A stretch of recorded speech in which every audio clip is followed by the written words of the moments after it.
ಭಗವಂತ ಇರುತ್ತಾನೆ ನಮ ಸುತ್ತ ಅವತಾರ ನಾನಾ ರೂಪವೋ ಹಣೆ ಬರಹ ತಿದ್ದಿ ಬರೆಯಲು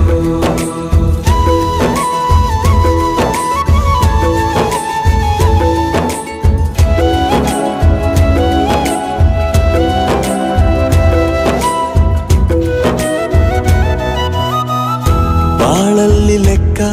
ಎಷ್ಟು ಮುಖ್ಯ ಎಂಬುದ ಬೆರಳಲ್ಲೇ ತೋರಿ ಕಲಿಸಿದ ಗುರುಗಳೇ